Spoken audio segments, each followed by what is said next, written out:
All right, joined now by our Red Sox analyst Nick Friar, New Bedford Standard Times, WSAR Radio, Seems Legit podcast.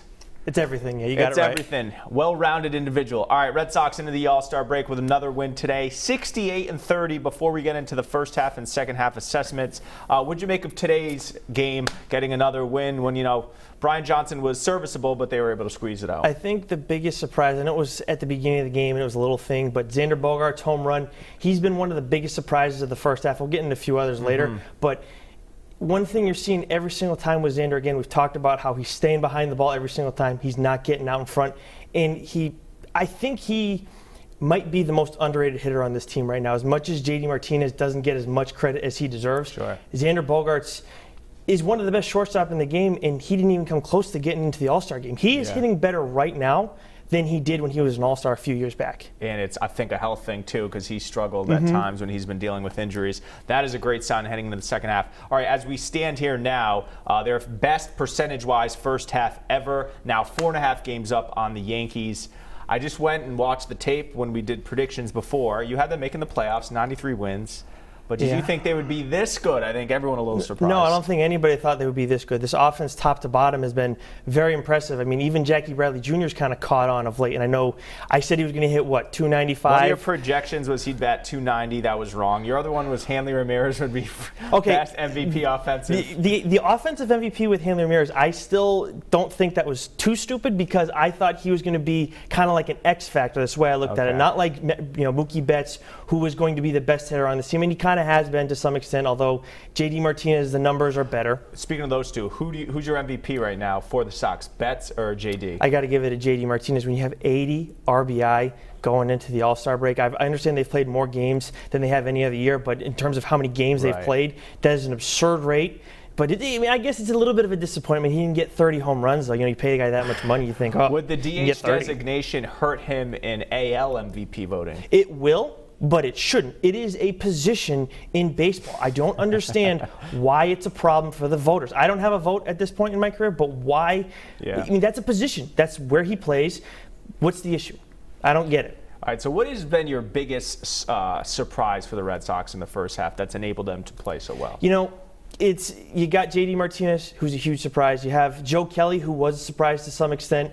I think Chris Sale, it's hard to give him biggest surprise, but where he's gone, at the start to what he is going into the All-Star break.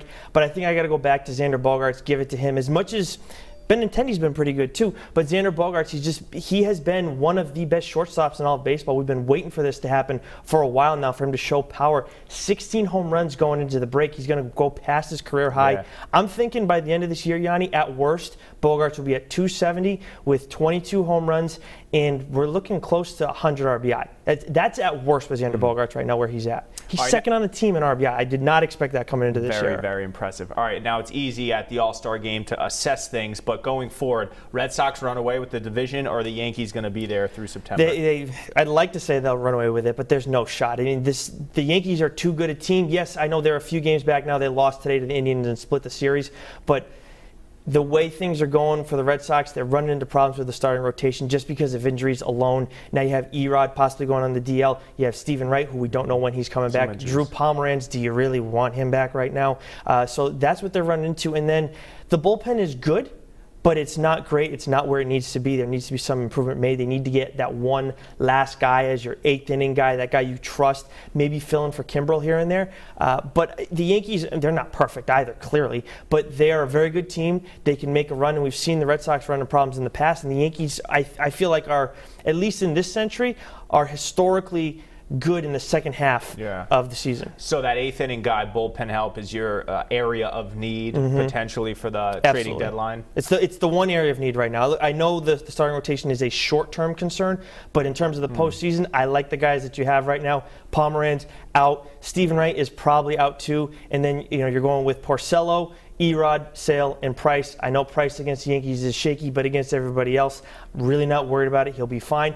But they got to go out and get that eighth inning guy. You got Kirby Yates, you got Brad Hand out in San Diego, and there's possibly one more guy available. Blake Trainum's the guy I said that I want from Oakland, but Oakland is surprisingly in the playoff hunt right now. They're the third wild card team, so he's probably out of reach. But the Red Sox have dealt with the Padres in recent years, so I would think Dombrowski, has a happy marriage with them. See how their farm system stacks up, though, in terms of stuff. That's the other problem, too. All right, Nick Friar coming in. Red Sox on the All-Star break. They don't resume play until Friday. Thanks so much for joining us.